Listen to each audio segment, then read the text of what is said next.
Hello, thanks for joining. So today we're talking about depot electrification in action. We're going to be talking about what it takes to electrify busy logistic depots, from charging infrastructure, microgrids, energy management, and practical lessons along the way. My name is Jonathan Carr. I'm your host for today. I work at VEV. I help fleet operators create their electrification strategies. And I'm joined today by two very expert guests. Sarah Gray, Head of Zero Emission Vehicle Strategy and Development at Dawsongroup, one of the largest UK and European commercial vehicle providers, and Mike Brown from VEV, who's our VP of Product, a role which includes managing the VEV IQ platform that controls thousands of chargers across the UK and Europe. To kick us off, can we do some quick intros? Sarah, I wonder if you could start, please. Could you tell us a little bit about your background and your role at Dawsongroup in particular? Yeah, of course. Thanks, Jonathan. Nice to see you again, Mike. Thanks for having me. You've already mentioned I'm Sarah Gray, work at Dawsongroup as their head of ZEV strategy and development. ZEV meaning zero emission vehicles, just in case we come up with lots of jargon that people don't understand. But what that really means is, we're putting strategies together to support our customers on their decarbonisation journeys. We supply the vehicles, so we've got sort of hundreds of electric vans already, lots of electric buses, sweepers, gully suckers, you name it. So any wheeled assets that organisations use will be looking at what they can do to reduce their emissions. And we've got some support in place to help that journey for them, really. So it's not all about doing it on day one, it's about the support mechanism we can put in place to help them do that. And we'll talk about it in a bit, but we've already done our own microgrid at our Milton Keynes site for our Vans depot. So it's really around, again, we're not just talking about it, we are doing it to help our customers understand what the process looks like and what learnings we can get from it, help them understand how they really work operationally. So that's a bit about what I do now. Previously, I've worked in the automotive industry for the last sort of 20 plus years. So anything from cars, vans, and now trucks, buses, as I say, gully suckers, sweepers, lots of new things coming for me to learn about, which is really exciting. Very good. There's some vehicles I've not heard of before in there, so I'm intrigued by those. Great, thank you for that. And Mike, do you want to give us a quick overview of your role and background? Sure. Hi Sarah, nice to see you again. So Mike Brown, I head up the product team here at VEV, so looking after all things hardware and kind of defining and driving the feature content and the product delivery for our VEV IQ platform and our software development. I work hand in glove with our software development team that are based in the south of France that do the physical engineering and development work on that side. So background, again, similar to you, Sarah. So 20 plus years in the automotive space, but this time OEM based. So working for Ford Motor Company predominantly, and then some time in automotive tech consultancy before moving across into the other side through power, energy, and charging. Very good, very good. So to kick us off, Sarah, I wondered if you could maybe set the scene a little bit, and for Dawsongroup, for Vans in particular, why are you investing heavily in electrification? And I'm interested in particular in whether that was an easy decision to make, or whether there was a little bit of hesitation or some challenges that you needed to overcome to get that buy-in from the business to spend on this. Yeah, I mean, within the Vans division, we've got around about 12,000 vans, like commercials, for example. And the managing director, Simon, at Vans is very keen on decarbonisation and electrification. So it's been on his agenda for probably the last 5+ years. Last year, we was acquired by KKR. And again, in terms of agendas, KKR's agenda is all around about decarbonisation. So from the wider business perspective, not just the Vans division, it's around how can we support our customers so the assets that we're purchasing will become electric and we can pass those on to our customers to support their carbon reduction plans, etc. Just with the 12,000 vans in the light commercial business unit, if you like, they're going to have to switch to electric eventually. So we've got hundreds of electric vans already. But like some of our customers, they need to think about what that looks like long term. So for us, in our Milton Keynes depot, where we know we've got quite a lot of customers that are looking at electrification, plus a lot of electric vans that go through that depot anyway, we needed to look at future-proofing ourselves. So the kind of business case for the micro hub probably started around about 2023, I think.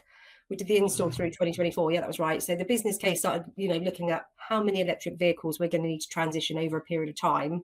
Remember, we've got targets in place by 2035. You won't really be able to buy anything but electric vans unless there's another alternative fuel that's zero emissions. So again, the scale at which we want to grow, but also transition our electric vehicles, we needed support and we needed the right infrastructure in place to enable us to do that. So if I'm completely honest, we probably went earlier than we needed to with the huge development we've done at our Milton Keynes with the microgrid and the battery storage and the charge points. But again, it's something that we wanted to do today. We wanted to learn from it. We've got other depots that probably have to go down a similar route. So it was all around getting those learnings and making sure that in future we are ready, we can deliver vehicles and actually deliver them on green energy, which is, it's the perfect scenario. Yeah, absolutely. And could you, for Milton Keynes in particular, you mentioned a couple of the things there, you've got chargers, you've got microgrids. Could you just give us a bit more specifics about like the scale of the electrification and what actually has been put into the site? Yeah, of course. Yeah. So we have a huge canopy. It's got about 250 solar panels on the canopy.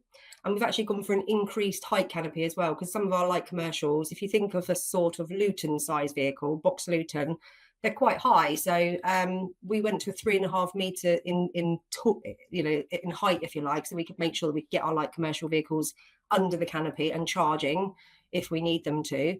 And that all those solar panels, they are feeding into 34 charge points plus the depot itself. So if I just think back to maybe April, we generated about 10,500 kilowatts of energy, which powered most of the site. So the depot, we've got workshops there as well. We've got electric gates, to secure the depot during the evenings.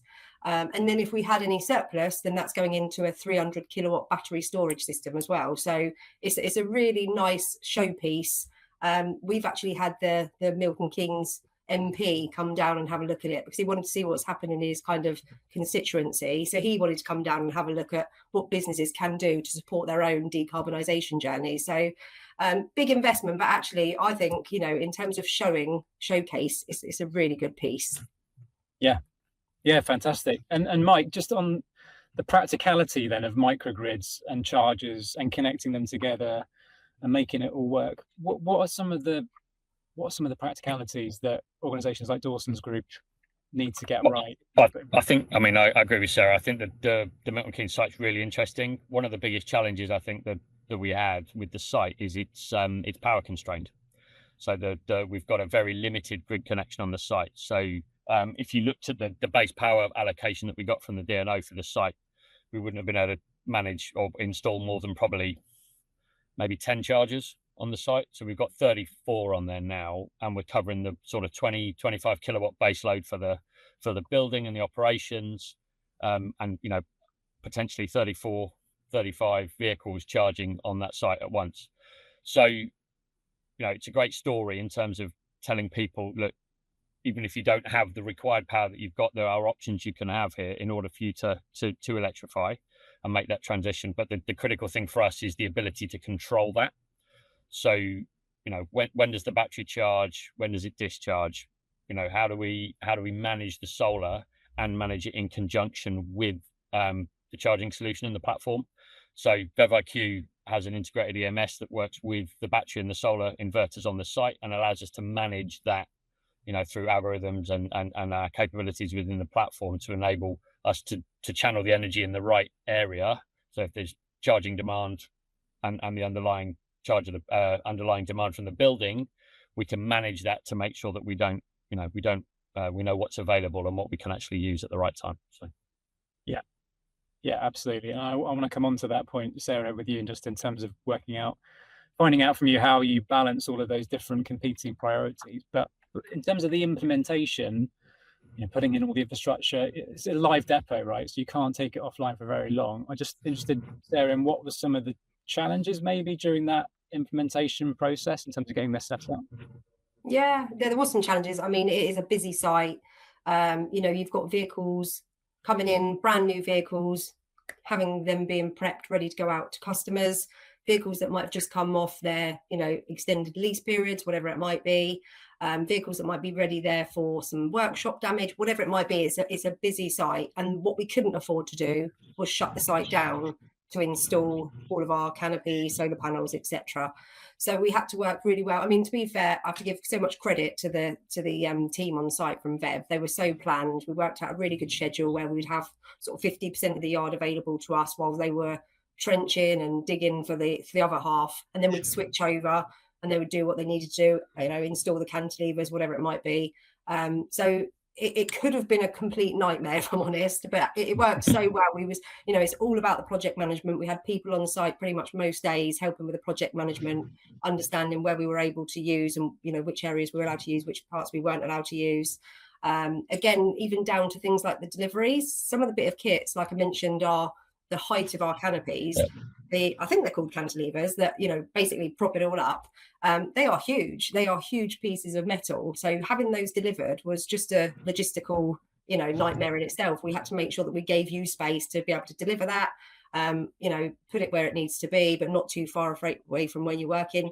There was so much involved, and I learned so much from the project, which was great. But I think it had the opportunity to be a nightmare, but it worked so well, and I was so pleased with the outcome. It really, really did work well. Mike, so on the other side of the fence, from a VEV point of view, how was that in terms of getting the site set up, getting all the different components integrated, and making sure the Dawsongroup were ready to operate? Yeah, I mean, it's a complex site, right? So we've got 4 inverters, a lot of solar energy, as we said, a 300 kilowatt hour BESS unit, plus 34 chargers that I've got to integrate, commission, and bring online. A lot of that work is done through the planning and engineering phase. So we make sure, obviously, from a connectivity point of view and from an installation point of view, that's done really robustly. And then the team comes in and does a very careful commissioning and testing process to ensure that everything's up and running and operating correctly. And then, as you alluded to, Jonathan, we switch across to what we call our hypercare process, where both our product software and our assurance teams monitor for 2 to 3 weeks post go live to ensure that everything's operated as we would expect it, and we can step in if it's not, in order to make sure everything's up and running from a customer point of view. So it's complex. I mean, all the hardware is tested and validated before it goes live on site. We ensure that obviously the communication is tested. All the Cat 5, Cat 6 lines are all tested to ensure communication is good, but it is a complex system, so it is an interesting process. Sarah, so I imagine in a live environment where you're trying to balance maybe different priorities, you've gone from a diesel fleet that everyone's used to managing to an electric fleet, and you've introduced solar, and you're probably trying to optimize state of charge, power costs, keeping everything running. How are you doing that operationally and keeping everything working as planned? Yeah, of course. I mean, the system's doing a great job at the moment. So we, as I said earlier, we're generating enough energy to power most of the depot and most of those charge points at the moment. But we're not using all of our 34 charge points yet for charging vans. We just don't have as many vehicles sitting on charge every single day. So at the moment, for us, it's about learning how the VEV IQ system works. And I've worked with Mike's team in the past to have a look at how you can prioritize, maybe different vehicles or different charge points. How you can use the battery differently and make sure that it's discharging at the right or charging at the right time, etc. So I think for us at the moment, it's working really well, doing exactly what we need it to do, but we completely understand that in future those demands might be slightly different, and at that point we probably need to use the system to its full potential, I would say, to make sure that we are getting the best we can out of everything. Yeah, absolutely. And Mike, how important is the visibility and the control, and what do organizations like Dawsongroup need to do to actually manage this through the system and shift from a sort of diesel mindset to an EV mindset? Yeah, I mean, you're moving from an analog to a digital fleet management solution, right? So it is a step change in thinking. What we're trying to do with VEV IQ and the platform is to try and make that as easy and as seamless as possible, right? So, for example, in terms of we would work typically, as my team has done with Sarah, to understand what their operational requirements are and how they need to operate the vehicles. And we do that with other customers as well. And then we build the strategy and the system up in order to support that. I think in theory, from a let's call it an energy management system that's controlling the assets on site, ideally we want to make that so that it's almost fit and forget. So we set the algorithm, we set it so that it's operating in the way that you want it to do. So if there's excess solar, you're charging the battery. If you haven't got enough power through the grid connection, we start to discharge. So it very much kind of we want that. But then those inputs feed into VEV IQ and our super smart load management and smart charging algorithm in there, which then enables us to then manage that based on the priorities that Sarah needs. So it's, as you said, vehicle prioritization, charger prioritization, time of day prioritization. We can do it, even to the point of departure time, things like that. So, depending on how that's set up. So we will work with Sarah's team, exactly as she said, to try and, modify that or change it, but it as required, and as the fleet changes its operating pattern. But it's pretty simple to do, and the system's super smart in terms of the way it operates that. Yeah, but Sarah, there's probably an element of trust, right? That people in the operation need to put in the technology in the system, that it's making the right decisions on behalf of them and doing the right things. Is that how has the organization found that? Has there been any sort of instances where maybe they need a bit more visibility to understand how things are being done for them by the technology? I guess probably not to date, in all fairness, Jonathan. I mean, when we've got the VEV system up and we can see like which vehicles are in use, or sorry, which charge points are in use, and whether they're charging, etc. I think at the moment, as I say, we've been able to manage it so far, and it's not caused us any issues. But I think putting the infrastructure and everything in now, learning from it, and then in future when we have that real heavy demand of electric vehicles, like we do, the number of diesel vehicles in and out at the moment is so high. That's only going to replicate when we get to kind of more closer to 2035. That's going to be electric. So I think that's at the point where we'll really need to use the system. But in terms of operational day to day, the team have got the kind of VEV IQ system up on a screen in the depot, so they can see which charge points are in use and which ones are available. So we know that if a vehicle's coming back, charge point number 7's available, and we know we can use that. So I think the data we've got at the moment is enough for today, and then we definitely need to use it to its full potential in future. Yeah, as things scale, you're going to become, I imagine, more reliant on it, and you have to put more faith in it, but you probably need the visibility to be able to see that. Yeah, and as I say, the team are using it now, so they're getting familiar with it. They're understanding how it works, and it's just become part of the depot now that you've got a screen there with the the dashboard up, and you can see which is available and it's just kind of like there, and it's working, and everyone's just getting on with it, which is great. I think it's always with the customers. It's always that transition period, Jonathan. So it's if it's new, we try and hold hands, but help and support through that first transition phase, so people do get comfortable and trust the system, if you like. Trust that think the vehicle is going to be ready when they need it to be ready. But it very quickly moves into, okay, I know that's going to work, and we can. But that's down to the reliability of the system, ensuring the quality of the install, the infrastructure to make sure that happens, and obviously the platform that's operating that. So, but yeah, it is a transition period for the operators to move that mindset, if you like. Yeah, your team has really helped us with that, actually, Mike. We've had sort of early days, we had quite a few sessions with your team, just going through what's on the system, what does it all mean, how do we change something, things like how do you add a new user and stuff. You have a new employee that needs to understand the back office and what energy we're generating, so that we can try and report that from a carbon reduction plan and things like that. So we've had quite a lot of sessions with your team, which has been really useful. And obviously carbon reduction was the main driver for doing this.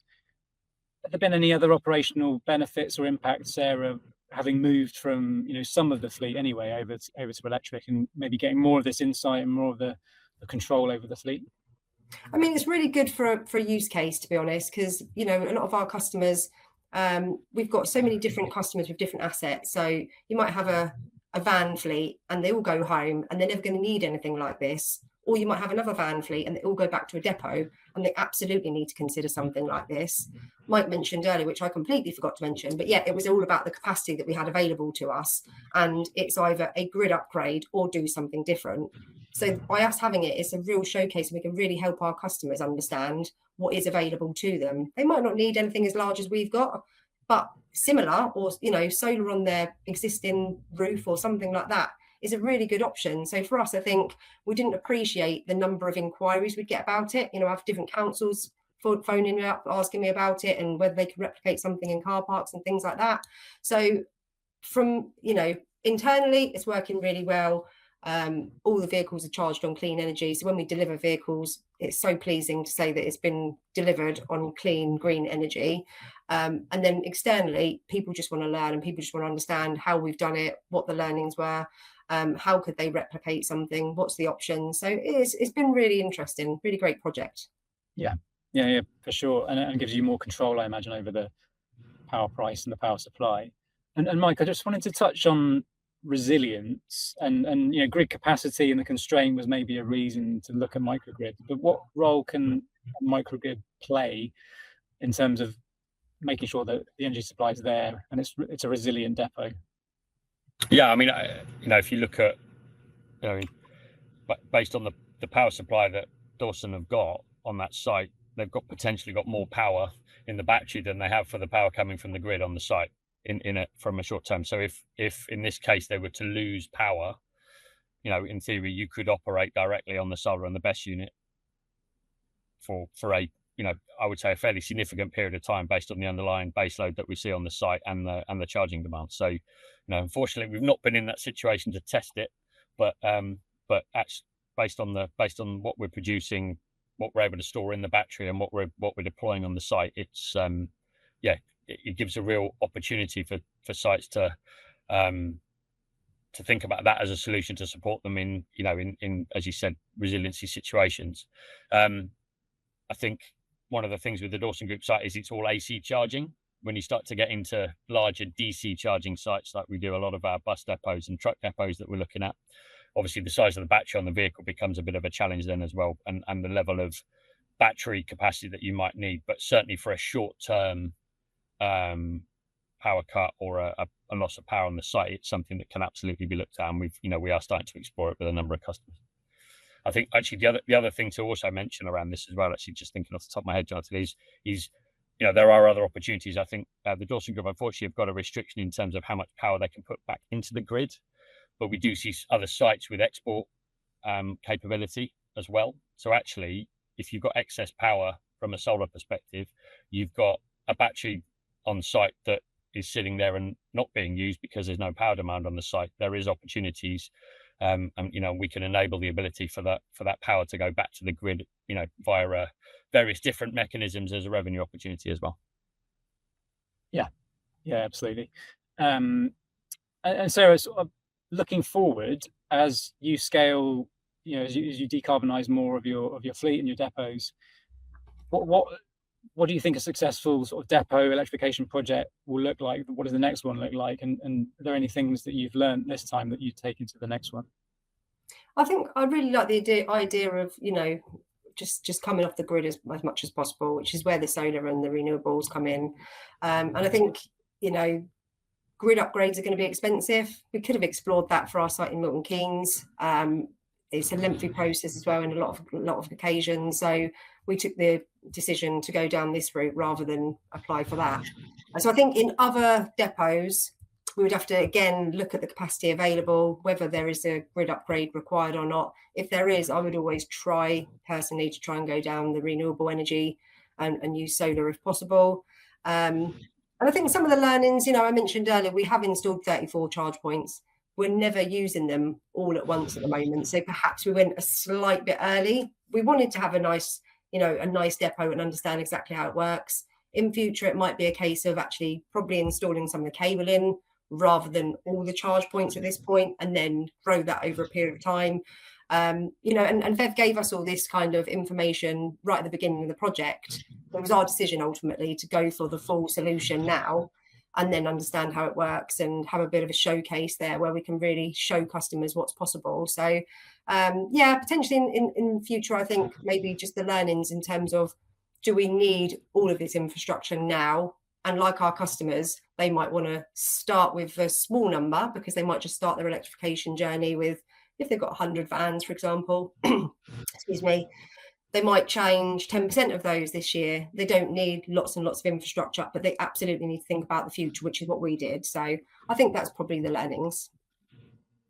Yeah. And Mike, what are your thoughts on creating a scalable, platform then that you can, in terms of where you put the cabling and how much you invest in the first installation? Have you got any examples, maybe experience in doing that? I mean, we've done exactly what Sarah said on a number of our kind of bus and truck depots where we've installed, ducting, cabling, or ducting predominantly, and that ability to expand and grow. I think the critical thing is to think of it up front as, where is your long-term end vision? And then, there's one advantage, I guess, and that, well, I'm slightly biased, of working with VEV as an integrated supplier that works from end to end in that, is we can help you understand that journey. So we can help with the upfront analytics and data side of that, and understand what the operation will look like in the future, and then what that will drive from a site design and infrastructure capability perspective. But then the phasing of it, exactly as you said, can be done through that design process. But it's much better to do that on that initial. You don't want to be going back and digging up sites and creating more disruption for yourself at that point. But exactly that, there are certain things that are fairly easy to do if you don't want to install chargers until a little bit later, for example. But it's, we've got a really good understanding of what that looks like from a design and implementation perspective, and we can help people like Dawson and our other customers to understand that. Yeah, absolutely. And I guess one of the other benefits maybe of your microgrid solution is you don't get, if you overspec the grid upgrade, then you get lumped with a sort of expensive standing charge that a lot of other businesses have had to deal with. So that's one of the other benefits, I guess, of a microgrid. Sarah, Mike, finally, any other advice that you might give to operators that might be watching this in a similar position to you, that are thinking about wave one, considering solar and battery to go with it? Anything else? Sorry, Jonathan. Yeah, I would just say, obviously there is a cost involved, but if you can take on that cost, if you can spend the capex, then I would say it's absolutely worth doing. Get the learnings, move on to it. Try and, it's not necessarily avoid grid upgrades if you can, but they, as I say, they can be costly. You don't want that to hold back your electrification journey of maybe taking on some new trucks, taking on some buses, taking on some vans, whatever it might be, because you're waiting for that all the time. There is things you can do today. So I would say, make a start. That would be my advice. Yeah.